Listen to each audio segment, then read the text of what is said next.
Yeah! That didn't play the whole video thing, so we're going to play this one.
Hello and welcome to Modern Men here on the Comic Corps, your weekly comic book review book club kind of show that we do. You guys can tell there's already too many bumpers, which means that Uncle Drew is driving the ship this time around. Yes, I threw down my Wildcard, and this week we are going to be reading Head Lopper, Volume 1, also known as The Island or A Plague of Beasts. But before we get into that, let's go ahead and get into the panel we have.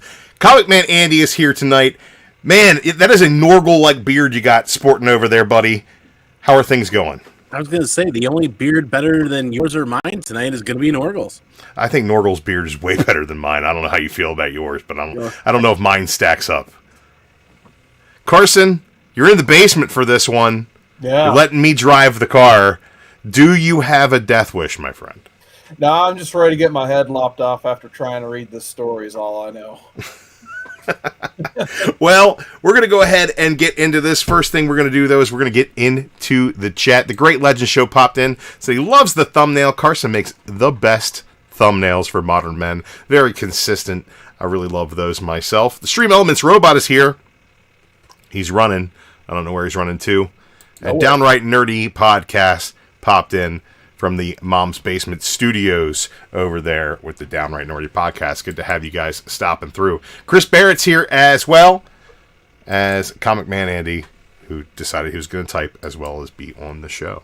So, guys, let's go ahead and get into Head Lopper real quick. I think I'm going to summarize it as quickly as I possibly can, and then I want to talk about some of the elements that I feel make this an important read to me and why I wanted you guys to give it a shot.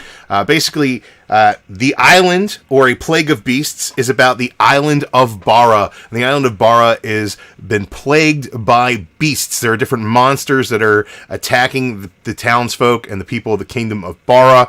And the Head Lopper comes to town in order to take the job of ending the reign of terror of these beasts. You've got some characters that stand out as part of the island of Bara. You have the young lady queen, her baby, who is the king, because the king was killed right after the baby was born, and his servant Lullock is the steward of the realm at this point, and you come to find out quite quickly that he is a bad guy. Basically, this is a story about Norgal going through different trials, running into different dungeons, different monsters on his way to end these beasts. We see him arrive via ship and take out a giant, sea monster in the bay. We see him then meet up with some old war buddies and save their kids from giant wolves. We see him take on, once he takes on this quest, we see him take on different mountains that seem to come alive. There are monsters hidden in the mountains. He gets captured. There's all kinds of different trials and tribulations along the way. But more than anything, he cuts off heads on his way to save the day. And that's what this book is about. It's like, show me a monster, show me an innovative, action-packed way for him to cut the head off that monster, and let's move on. The whole thing wraps up in the end quite nicely. A little bow on it, and then we get to see that Norgal is ready to move on to other adventures. I'm going to ask you guys, first and foremost, Carson, I want to start with you, because you seem adverse to this book already. What were your initial reactions to Head Lopper, and what did you think about the whole thing once you had read the story? I mean, I kind of felt a little guilty. I was just like, I didn't get a chance to finish like the 276-page trade or however big it was on Hoopla. And after you summed it up, I feel like I didn't miss that much more when I stopped reading. Like I feel like I read that whole thing that you just described.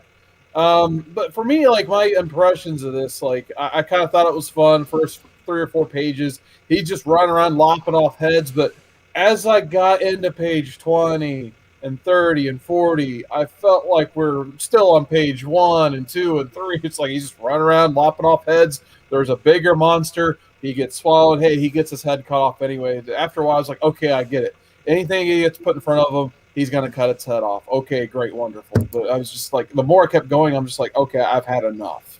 So I was like, I don't want to be too negative because I don't like reading stuff and being negative about it. But I just could not get into this book. I'm sorry. Okay. Andy, what did you think going into it at first, and then after you read as much as you read, if you got through the whole thing, what did you think about it then? Oh boy, you guys know by now, I'm a man of indies. I'm a huge fan of indies, and this is about as indie as it gets. I first opened up that book and realized it was 270 plus pages. I was like, holy shit, here we go. Carson's right. The first couple of pages felt fun, felt inviting. I do feel like the book struggled a bit with pacing. There were a lot of areas that I felt really I was being rushed when I didn't want to be rushed, and there were other times where they were going slower than I really felt they needed to. And that might be the writer finding his way or learning. I don't know how long he's been writing. I don't know how long he's been learning his craft or honing his craft. Either way, it looked like the book was having some challenges in some areas, but to wrap it up towards the end, I did get to finish the whole book. I did enjoy it overall, and I am looking forward to the next read. You know, just real quick, I was thinking about like what reads to compare this to. I don't know if I could. And I was just like, this would be like if you combine Reaver with Shirtless Bear Fighter to me. I don't know if that makes sense to anybody else, but it's just the sheer goofiness and absurdity of the Shirtless Bear Fighter and his machismo and his ability to like destroy everything in his path, combined with, you know, the cartoony side of Reaver a little bit there, and then just, you know, the being a mercenary and stuff. So that's the two other reads that came to mind when I was reading through this. I'll give you Shirtless Bear Fighter in like art style and action, and kind of the absurdity of the violence and the way that the cartooning makes it kind of. There is absurd amounts of blood in this book. It's called Head Lopper, and the dude lops off heads. Like every page, there's blood on it for the most part. And what I will say about that is that it doesn't ring as, you know, over the top, because it is cartoonish. I would compare the art style of this very much in the vein of Mike Mignola, and kind of also like a Genndy Tartakovsky, where the art, the action, the form of the movement throughout the book is really well depicted in a way that is very geometrical in a lot of ways. But like it's in its simplicity, and it's a very Mike Mignola kind of simplicity. It also kind of has this air of Frazetta to it, where there's like all of these details that are added into the art. There are a lot of textures in the art that, you know, it's very cartoony, but at the same time, there's such a level of detail added into things like fur and wood grain and things of that nature through all the inking. I will tell you, as far as pacing goes, I think that it definitely ramps up after the first issue. The first issue was self-published by Andrew MacLean, and the second issue was Kickstarter. Was a Kickstarter, and the whole of it was picked up by Image Comics after that. So it was put out quarterly. So this big book right here was basically the size of 4 annuals. That book came out quarterly, So you're getting a big old honking book every 3 months, which in my mind was a much better way to pace it. When I sat down and reread the whole trade, it definitely wasn't paced nearly as well as I remember. I think that the follow-up second and third volumes were definitely paced more for a trade read. I didn't even really get into it in the synopsis. My favorite character in this whole deal is Agatha the Blue Witch, who is a severed head the Head Lopper carries around with him, and she provides a lot of aid in battle, as well as all of the comic relief. Carson, what did you think about the severed head of Agatha the Blue Witch? I was just trying to figure out, like, why is he keeping this head around? Like, he obviously lopped this head off, and I don't know if I just misread something or skipped over it, but I just couldn't understand why he decided, like, I need to carry this talking head around because it just won't die. I'm just like, okay, I just wasn't into it. Yeah, he's bound to it. You don't really find out why until the third volume. But what about you, Andy? What'd you think of Agatha?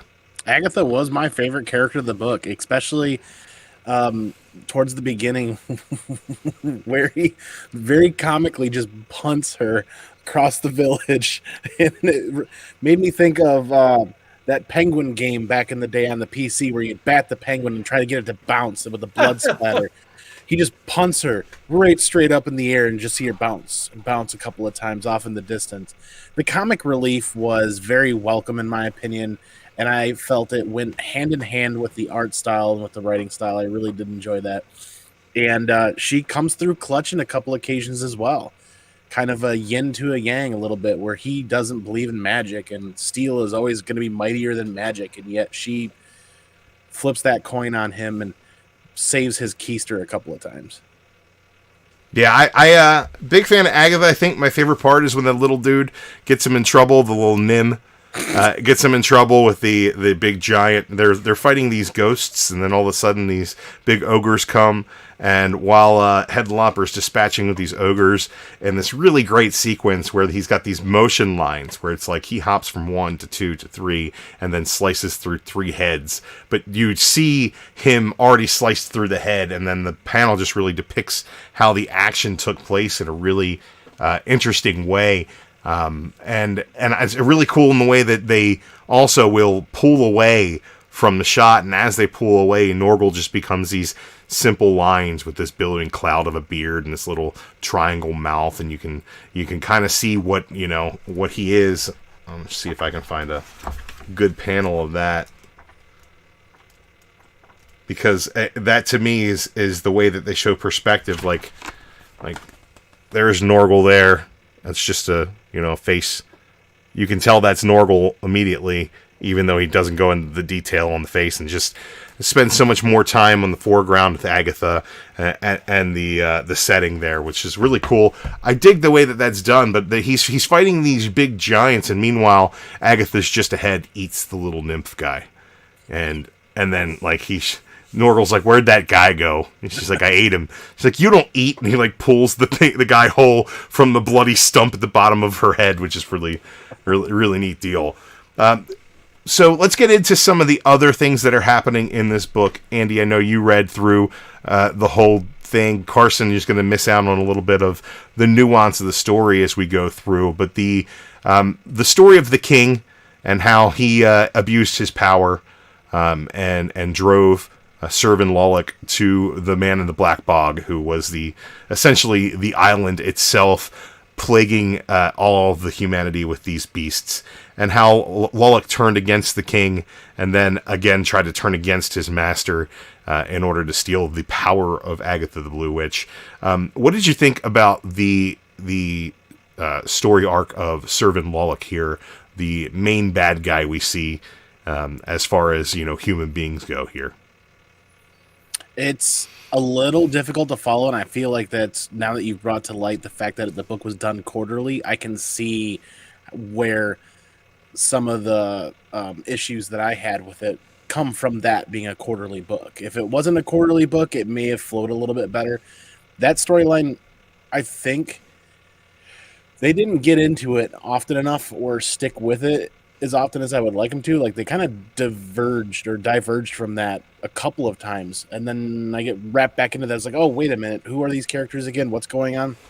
They did wrap it up nicely in issue 6 or issue 7, I think, Drew, when they do a little bit more backstory with the original king and kind of explain and tie that together and explain exactly what happened and why this is kind of a story of revenge a little bit. But yeah. So we get a nice revenge arc from the human element there. We get the island is trying to reclaim itself, which is kind of dumb. But we get a whole bunch of monsters pouring out of this thing, including a giant 3-headed King Ghidorah type beast at the end that the bog master, the black bog master or whatever, puts himself into, that gets killed by the Head Lopper, because what makes you stronger with 3 heads when you got a guy who chops off heads? The more heads you have, really, the more weaknesses you've given him to exploit at this point. That's 3 necks for him to attack instead of 1. I think that was kind of a dumb deal. Give yourself extra heads against the Head Lopper. But at the same time, I thought the art was really cool. I think that all the action in this is really well depicted, and even though the art tends to be on the simplistic side, it carries so much more weight to it in the way that these characters move and the way that McLean actually depicts the motion. What did you think about the art, Andy? I thought it was fitting. I enjoyed it, and I also didn't enjoy it at times. When they kind of go into the simplistic aspects, you say, when he pulls back from Norgal and he kind of cuts the detail down substantially in some degree. He's drawing your eye to areas that he wants you to look at, whereas I'm still looking for other things and looking for other details, and I'm not really getting that. I kind of feel like this is a person that's doing more than they have time for, writing, art, everything. They're putting so much on their plate, and then the book is quarterly, and then trying to keep up with that. I feel like if we sat him down and asked him 20 questions, I bet you could get out of him that he probably wanted to offer some more detail in a lot of this book, but didn't or couldn't. Andy, I think that's absolutely right. I think that you should check out Volume 2 because you're going to get all of that detail. And after Volume 1, Mike Spicer is taken off of color duties, and Jordi Belair comes onto the book, which gives it a much more vibrant feel. Carson, this is something you couldn't get into. Do you think the art had anything to do with your inability to get into this story? Definitely, yeah. I think you guys put it perfectly. It's just simple art. I don't know if it would have been a lot better if, he just hired an artist to write a story for him. But, I mean, he's talented enough, I guess, to do his own book. Good for him. Like I said, the art just was not for me. I actually didn't mind the colors too bad, especially when, a head was lopped off and you got that nice shade of red for the blood. Like, I didn't mind that, but I just didn't really like the design of the characters or anything like that, unfortunately. Yeah, it is. His art style is highly stylized. You can see a lot of... There are some, especially in this book I picked up, let's see, some of the... there was a few character studies and some art sketches that he did along the way to kind of come up with the look for this book. You can tell some of them are very anime inspired, and some are very much traditional fantasy inspired. Mm-hmm. But you're getting a whole lot of, and this is like one of the big shots of all the characters in the book. But yeah, he definitely has everything in the world feels like it's of that world, though. In a way that it all kind of fits together.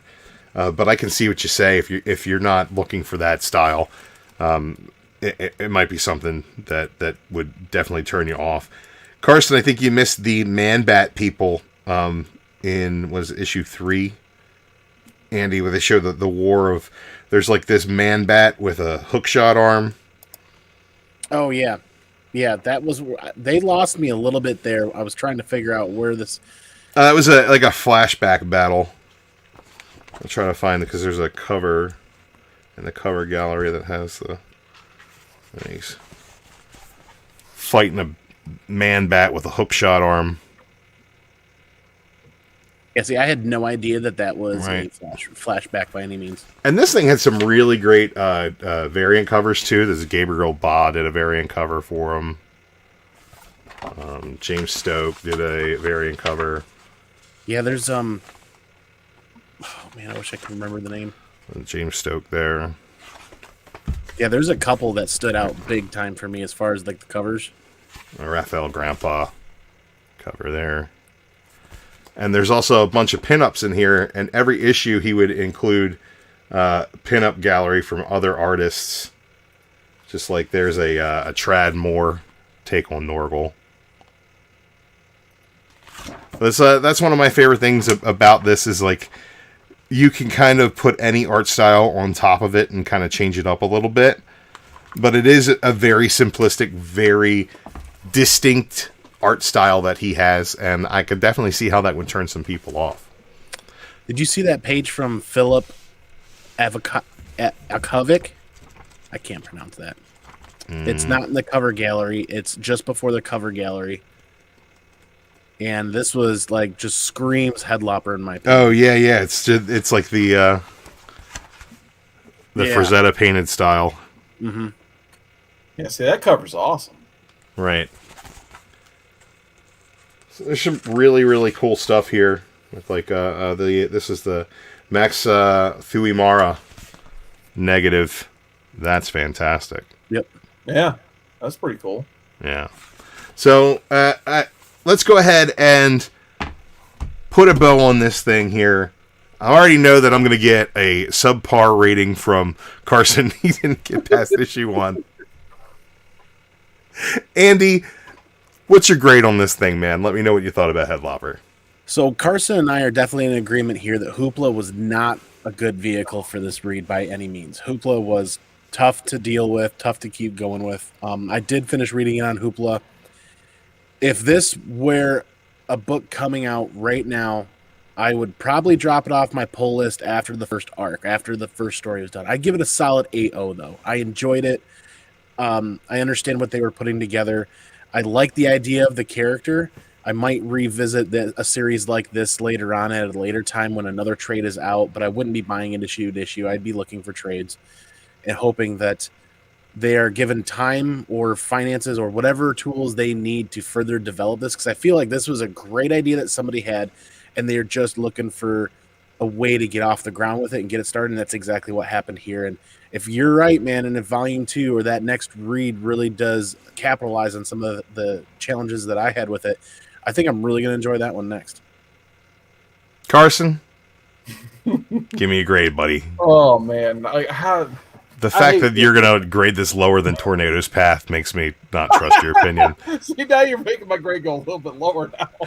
So, like I said, it just wasn't for me. I got to be honest. Like, I tried so many. I think at 3 different sittings, I tried to, like, sit down, go into the Hoopla app, and get back into this book. But after the 3rd time, I'm just like, I don't think I can do this after 67 episodes of reading a comic every single week, basically. I've read every single one, and this was the one that broke me finally. I'm just like, I couldn't do it. You read Reaver.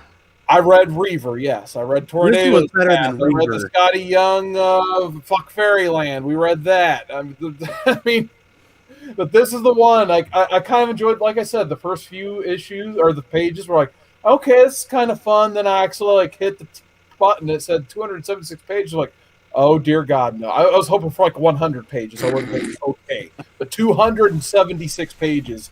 And like I said, after those first 100, I'm just like, I felt like I just went nowhere. I mean, I hate to do this, Drew, because I know it's your wild card pick. I really do feel bad that I didn't finish this. I couldn't talk better about it. It is a lot to read when you realize it's 276 pages. There's no fucking words on it. It's just action. Just action. Action. Look. All right, give me your number. I can't give this higher than a 3.0. Off-white pages, spine ticks, cracked slab, 3.0. Now, I will say that this first volume has its issues. Those issues are all forgiven by the fact that it's so magical in the way that I experienced it the first time through. I definitely think that that volumes 2 and 3 are better than this. This is definitely an homage to the classic Dungeons and Dragons style storytelling, where you're going to come across new monsters on your way throughout your quest and come up with new ways to best those monsters. Konnichiwa, Kate Titus. What's going on, Samurai Ken? I think that Volume 2 is definitely, and I've heard Andrew interviewed on this topic, is definitely more of an homage to like Legend of Zelda style dungeon crawler video games, and Volume 3 is definitely more of a Lord of the Rings giant world at war kind of story, which shows Norgal kind of teaming up with more characters throughout the deal. I'm gonna go ahead and give this a 9.0. I think that it's something, if you are a fan of fantasy storytelling, it's something you should check out. I think that there aren't very many fantasy books that have come out recently that come anywhere near touching how good this is, and the level of detail he puts into this story and this character as time goes on. I absolutely loved it. I thought the stylized art was fantastic, and I haven't seen better cartooning from one man on one project in a very, very long time. So I'm going to go ahead and put that back on the shelf, and I'll read it again another day. But 9.0. So a little bit of a mixed response there for the old Head Lopper. I think Andy's estimate was about where I expected him to land on it, and I didn't expect Carson to be a little bitch and quit. Like, but he... And he's been spending too much time playing video games, getting soft on us. Okay, like I was actually getting angry trying to finish the read. I've never had that happen before. The book definitely needs more of his signature move of jumping, diving in, and lopping the heads from within the beast. There were plenty of. Well, I wanted more of that. Quite a bit more, actually. Stop looking serious, Andy. Okay, Titus. I am fighting the largest migraine tonight, so just being upright, sitting here and hang out with you guys is as much as I can give. Andy's phoning it in. Carson hated my book. It's just we're firing on all cylinders this week, guys. We got Gore Vidal in the chat. You know what? We need Gore in the chat. Oh, there he is. Haven't read the book. Thinks Carson has the same reaction Howler Mouse has whenever Booster Gold appears in a book. Yeah, racism. All I know is I'm so glad Howler was there Friday when we got to talk about Gold Beetle. Oh, man. But anyway, Drew, you had a great topic idea of talking about the creators who both write and draw their own comics. And I was just like, that is one we haven't covered yet, surprisingly. I think it's a great topic for the next half an hour. Yeah, I think it's kind of a lost art in this day and age where you have so many writers that are writing so many different properties, so many different books for so many different companies at the same time, and artists who are basically for hire at any given point. It's refreshing, I think, and a little bit of a throwback to get cartoonists who will write, plot, draw, even ink their own books. I'm thinking that Andrew McLean has been doing that on Head Lopper. He did it on what was the other book that he had out? That's probably on here. Apocalyptic Girl. Is that what it was? I don't know. He did a book called Apocalyptic Girl. He did the same thing. And I was just thinking of some of the cartoonists who have that ability. Scotty Young has even at this point branched out to either drawing or writing a book, and not focused so much on his own creator-owned book that he draws and writes at the same time. He did Fairyland for over 4 years, I think, and then that ended it. But when I think of an artist who will write and plot and draw or paint their own issues, I think Francis Manapul is one of the ones that comes to my mind. I really enjoy a lot of the work he does for DC because he gives it his own flair in the whole world. He has every detail he's in control of, so that's something that I really enjoy. Andy, any artists that you can think of that are writing their own books at the same time that really speak to you? Declan Shelby actually was doing some art for Moon Knight. Remember when we read Moon Knight, that run of Moon Knight? Right. I really discovered Declan. I come to find out, he actually branched out and was doing some of his own work and did his own book called Bog Bodies. So he flipped the coin, became the writer, and actually did end up hiring some artists for it. But he did the cover A for it. He's one that I pay attention to, or I keep an eye out for new books from him because I really enjoy his art style, and I'm really digging his writing style as well. Now, one that you could find that you would probably enjoy from Declan that he did was in Civil War II. You know how every time Marvel does one of those big honking events where they got to tie in 13,000 different books to it, they'll do one of those anthology books, right? So Civil War had Choosing Sides, and Civil War II also had Choosing Sides. And the cool thing about the Choosing Side books in Civil War II was there was a Nick Fury story that was written and drawn by Declan Shalvey with colors by Jordi Belair. That was just, it was basically almost one of those enough said wordless issues, but it would go from, it was the one story that would carry over from issue 1 of the anthology throughout the entire anthology. So it kept me reading that terrible anthology book because I knew there was one little nugget of goodness in there every single week that came out. So that's one you should check out if you're a Shalvey fan. Gore Vidal in the chat threw a couple out here before I let you go loose, Carson. But he said Terry Moore, which is a good one. David Lapham, Stan Sakai, who you actually were mentioning earlier, Carson, and Matt Kent come to mind, and all those are fantastic choices. Mm-hmm. What were you thinking, Carson?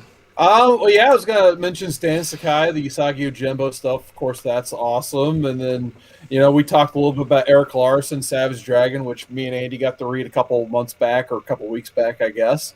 And, of course, like all those Image books, like even Life Belt, Youngblood, and that stuff, you could talk about all that. Thunderhouse Design, what's going on, man? He just put 2 more huge names in the chat, Jeff Lemire and Darwin Cook. We were talking about Jeff Lemire earlier, too, about a lot of his projects. But the one I was going to bring up that I just thought about when you were talking about Francis Manapul, which love his Flash stuff as well, was Rob Guillory on Farmhand. I think one of the more recent creators who's really got a chance to shine because of Farmhand. He did Chew in that kind of cartoony style that we've been talking about tonight, and Chew was amazing. He worked with John Layman over there on that, but really with Farmhand, that was his breakout party because he got a chance to write and draw that book.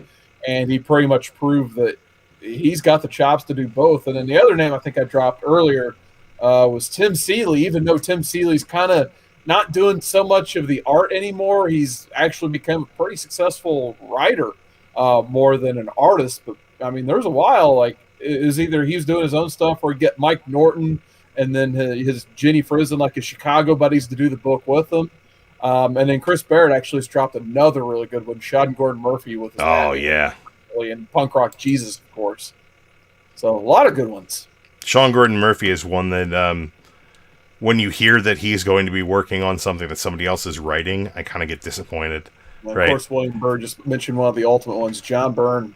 Man, if you could see the poster over my couch right now, some beautiful John Byrne, Fantastic Four work. John Byrne is one of the best of all time. Geek Aficionado in the chat. What's going on, Geek? So what's happening? Shouting out Andy's beard earlier. You got a woo-hoo. It's almost past the screen now. Oh, my goodness. I'll have to censor it. Yeah, I think that it's kind of this lost art because you need to hit the deadlines, I think. And I think that it takes a publisher that really trusts an artist with the story in order for them to hit the deadlines and make it work for them, especially at the big 2. But like that's something I loved about when I brought up Manapul. I think that he did that very well on like a run like Trinity for Rebirth, because there were definitely arcs where he was off the book, so he would have fill-in arcs come in, and then when he did an arc, you knew it was going to be something special. And you see a lot of these guys are all teaming up now because they're, in order to get your social media where you need it to be. It's good to have other artists on your books. So you've got artists and writers who want to have collabs, make a bigger splash in the market. And I think that a lot of artists and writers will collab on things that maybe an artist could have done themselves, and you're just getting somebody else on board for namesake value and to bring a little bit of cachet to your book. I feel like Jorge Corona did Middle West with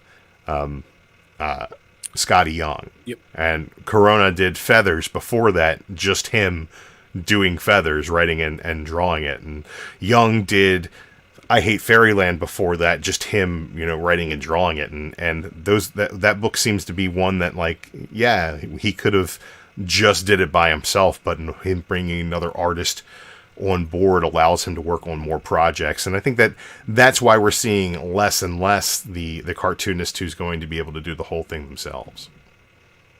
And Thunderhouse just mentioned another great one in the chat. Frank Miller, of course, like one of the most successful writer artists of the 80s, maybe the definitive one when you think about it, because I mean Dark Knight Returns, Sin City, 300, like all those awesome books. Of course, he had a little bit of help with finishes, but I mean, like he had some of the best work. But the other one I just thought about, you were talking about Trinity and stuff. Like, what I gotta mention Dan Jurgens and Superman. Oh, Jurgens for sure. Maybe one of my all-time favorite, writer artists. Of course, he had Brett Breeding backing him up with the inks, and when he needed to fill in, like Brett Breeding somehow like emulated his style to the T. So sometimes you don't even know which one's which. He spent a decade tracing it, so he should probably figure out. But yeah, Dan Jurgens for me, he's probably like the ultimate, just because, like I said, that is always going to be my Superman, and not to mention the fact that he is an awesome writer on top of it as well. Got a guy like Alex Ross who's got such a way of telling stories with pictures that he pretty much will overpower any writer who's working with him. I think we saw that in Marvels and in Kingdom Come. I think that the strength of both of those stories comes in the way that he tells the story with his paintbrush, and not as much as the way it's told with the words. But then again, you never know where the line of collaboration ends there. Mm-hmm. But just the way that he tells stories on covers of books, it's just like, what's happening in Immortal Hulk just by reading the cover. And there ain't no words on that cover. It's just Alex Ross. Yeah, and Alex Ross is an interesting one for the topic, because most people just think of him as that painter artist, but I just know the stories, coming off of Kingdom Come, where him and Mark Waid were, they were kind of button heads creatively, and it's like, why would the artist butt heads with the writer? But that's how much power Alex Ross has in his art, that they're going to let him make those story decisions, and they're going to listen to his input. And I think it was literally like almost a couple decades before he actually got to write and draw his own comic about Superman. They finally just let him do one around 2010 when they did that JSA run with Jeff Johns, and they just gave him his own like one shot finally. Yeah, you think of more modern style. Jim Lee is one that comes to mind. He's a guy that can write and draw at the same time, and really tells his stories through his art. Whether or not he's brought somebody in to fill in the word balloons, his story is definitely going to be told on the page, and that's a kind of a holdover from that old Marvel style too. So with the old Marvel method, every single artist had to be a storyteller. They had the ability to convey emotion, movement, action, and story beats through their art. And then Stan would come around and go, sure, let me put some funny words in these balloons. We were waiting for someone to mention this guy, I think. Jack Kirby. And, of course, great legend with the $4.99 super chat. That's going right to the Hero Initiative. And I don't know if we have the thing queued up, but I'm sure. We're best friends. Let's do karate in the garage. As soon as this pandemic is over, I'm finding me a great legend. I'm going to go to Google. I'm going to type in the word great, and I'm going to type in the word legend. And then when I find him, we're going to do some karate in a garage. Mark it down. And yeah, hell of a guy there, that Jack Kirby. Not only designed, but created the backstories for most of the Marvel universe and a good portion of the extended DC universe. And just was one of those guys that, he told the story on the page. And maybe Stan was a little bit more colorful and alliterative with his letters and words than Jack was, and he stole some of that shine, But Jack needs his clout, Remember when Jack Kirby was over? Now, is there a guy you guys would like to see maybe do more of the writing and drawing that you've seen in the past that more or less has either became just an artist or just a writer? I think Jorge Corona's got to go on that list. I really have loved everything that I've read from him. Feathers was a really, really great kind of all ages fantasy book. And he did the art for Middle West, which is really impressive. But before he did that, he did a book called Garners, which was a short 4-issue, like ghost hunting family story. That was a lot of fun and really well designed. And I think that I'd like to see more out of the mind of Jorge Corona. Nice. I personally would like to see Scotty Young stretch himself out to do something dark and gritty and kind of horror related. You know what I mean? I think he's got the chops for it, I'll be honest. Yeah, I think he kind of gets himself living in the stretch, so to speak, and learning other things or using other tools in his toolbox that he doesn't normally dip into with his current art style and what he's been doing. But I really like to see what he can pull off. Dark, gritty, horror-related. That's what I'm kind of looking forward to. Hopefully something like that. Almost like a flip of the coin from what he's normally doing. I could see that because Middle West was much darker.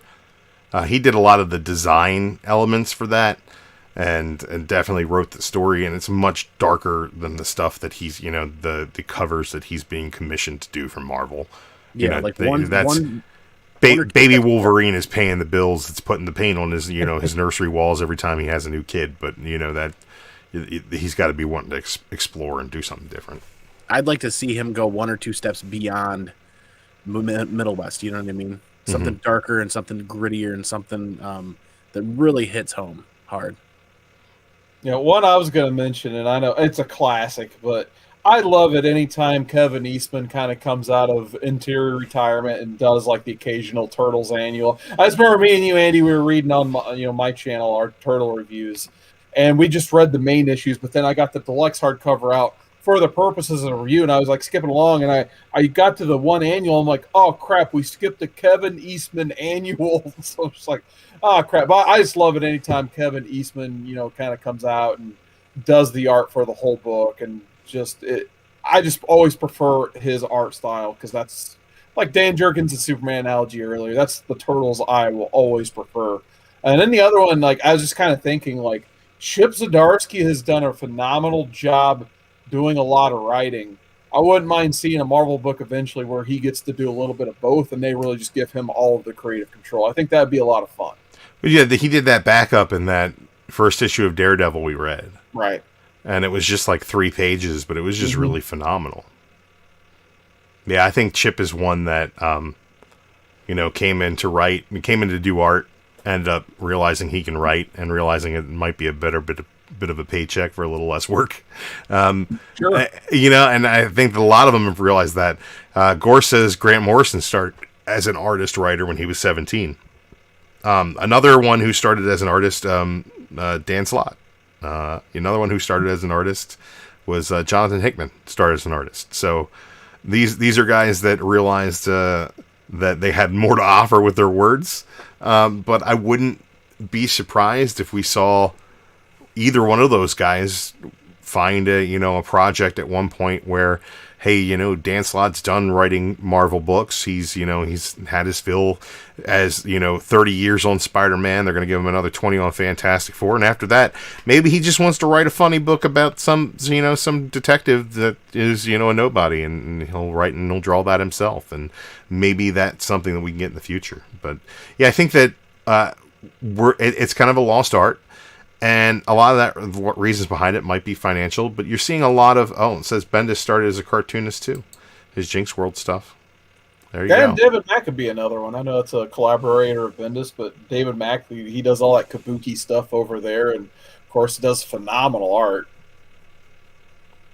Yeah, I think that there's a wealth of that happening in webcomics, and also in a lot of Kickstarter comics and things of that nature. It's something that you can sit down and put together yourself and put together for people without collaboration. But that's not the base model these days, and it's cool that there's still artists out there who have something to say, that want to tell a story and want to put the visuals to it. So that's always something that excites me when I find, like Phil Noto is one that you can tell that he does a lot of the storytelling on the page with his art. And his collaborators, definitely have their say, but he's one that definitely carries the stories with his art, and I could see him doing his own thing as well. Todd Knock, I think, would be great in that capacity as well. I think he does really great stories on interiors, and I think that to discount his ability to possibly do something himself would be a mistake. So there's a lot of really great artists out there that I think have the ability to do so. We might see more of it in the future, but this right here for me is one of those packages where you get the artist telling the whole story. And I'm just gonna go back and say I loved it, and I don't know what's wrong with Carson, guys. We're gonna get him checked out. We're gonna take him to Flanders and get him a once over. I need a straight jacket. Oh, George Perez. Who? I was saving that one for last. All right, guys. Well, that wraps us up for this week. Do we got a poll, Carson, or are we just gonna read something next week? I figured, the world is buzzing about WandaVision. That's all I hear about when I go to work, when I talk to people on here. Everybody's watching WandaVision on Disney+.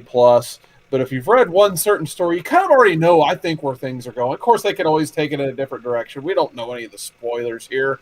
But I think this story we're going to read next week is very important to what's going on with the whole mythos of WandaVision, what's going on in the MCU. And that's House of M. We haven't had a chance to really pay a visit to House of M. I feel like we've read a lot of Marvel events surrounding House of M, like we visited Civil War, a couple other things like Secret Wars later down the line. But in my opinion, this is really where Marvel started with their annual big events. So I think House of M is absolutely essential Marvel reading for any modern reader of Marvel Comics. So I think it's finally time we pay tribute to House of M and talk about it next week. And then, of course, the week after that, happy Valentine's Day, guys. We're going to be reading Sex Criminals, episode 69, the day after Valentine's Day. Nice. So I had to mention Chip Zdarsky earlier because, hey, he drew the thing. I've never read this. I think we're going to enjoy both of these reads coming up. I'm going to go back to the chat real quick before we sign off here, because Thunderhouse Designs brought up Jim Starlin. That is definitely a good one there. That's really great. And Gore just said, I think I'm the only person who hasn't seen WandaVision or Mandalorian. He doesn't have DC+. I think he means Disney+. But Gore, I'm going to tell you right now, the WandaVision, man, there are a couple of those comic book TV shows that just go above and beyond and put themselves on a different echelon. I'd say that the Watchmen TV show did that. I'd say that Legion did that. And I would say that after watching the last episode of WandaVision so far, episode 4, they've been able to do that. I think that it sits above the typical level for comic book TV shows. I would say that, you got all the DC universe stuff, which is pretty solid. I think that the Doom Patrol stuff is good, and the Titan stuff is solid, and we got Swamp Thing had a couple of really great issues before the budget went down the toilet. And then you got the CW stuff, which is kind of right below that, and then you got Agents of S.H.I.E.L.D., which is way below that, even though I think it's a better show, but it just doesn't have the built-in universe. You're not seeing big heroes hang out on Agents of S.H.I.E.L.D. like they are in The Flash. So I would say that would automatically take The Flash to that next level. But I think WandaVision is on that upper echelon of comic book TV shows that make you think, while at the same time give you all the dumb, fun popcorn moments that you're looking for out of comic books. I would say kind of The Boys is kind of up there as well. But yeah, man. I would check it out, man. I would say definitely worth watching. Gore. Oh, you spelled Gore wrong. Gore. This is the God Butcher, not the Vidal. Yeah, I have not watched WandaVision yet either. Oh, wow. I'm gonna get into that hopefully here. Today is my first day off in weeks. So That is my snow day. hope is to be able to sit down and actually get caught up on some YouTube content and some shows. Yeah, WandaVision's pretty short and sweet. They're like half an hour episodes, so I don't think it'll take you too long to get into. Yeah, kind of punches you in the head with something and then goes, oh, that was something different. And then by the time you get to the 4th episode, it's like, okay, this is exactly what this thing should be. So I dig it. All right, from all of us here at Modern Men, we're going to go ahead and wrap it up. Andy, tell the people where they can find you. Ooh, you guys can find me here every Monday with the Modern Men reading some amazing modern comic books. You guys can find me occasionally on the Wednesday greatest comic book show ever. And check out my own channel on YouTube here. I just finished up that holiday giveaway. Those guys got those boxes. That stuff worked out great. And hoping to put together some other fun I haven't content gotten my box yet. I'm too. still waiting. I'm still putting it together yet. You guys can find me on Instagram, Twitter, and all the other usual places. Just hit that @ sign and do ComicManAndy, and you'll find me easily. Awesome. Carson, I know you did a big interview with Howler Mouse the other night. Tell us about that, and then tell us where we can find you, all with the same wording. Yeah, so big shout out to Howler Mouse. He had me on his channel yesterday, so go check him out on YouTube. We did about an hour conversation. We had no plan. He's like, hey, you want to hang out on YouTube for now? I'm like, yeah, sure. So it was like the fastest hour of my life. So go ahead and check that out. Big shout out to him for having me on his channel. You can catch me on Twitter, YouTube, Instagram. Just search cwoodard19 or go to youtube.com/cwoodard19. Probably I might do some sort of haul video tomorrow. I don't know if I'm going to do a full-blown Tuesday night live stream anymore, but hey, I do get chatty and end up talking for an hour, so it may or may not happen. And I hear Dru and I, and maybe a certain legendary auction host, maybe bringing back the claim sale auction gimmick. I've sorted out a ton of stuff that's over there. And I'm telling you now, whoever buys stuff from me, I'm throwing this book in for free on somebody's random order. So there you go. That's a hell of a win. That's an oversized issue right there. And yeah, I think we're looking at Saturday, February 20th will be the date. Time to be announced. We'll be doing some claim sale and maybe get enough people in there, throw up some bigger things for auction and see what happens. But yeah, going to be a big day of selling stuff. I got about 12 long boxes over there that I'm ready to get rid of. Wow. I got a truck. I know how to get to Baltimore. I got about the equivalent of 8 short boxes on this table I need to get out of here. Andy, if you drive here, I will sell them to you for 50 cents an issue. That's a lot of comic goodness. It is a lot. So bring your checkbook, son. All right, guys. We're going to go ahead and head on out of here. Thanks for stopping by. Check out Head Lopper. You might not like it as much as I did, but you're probably not going to like it as little as Carson did. True. Be an Andy in the middle. Yeah.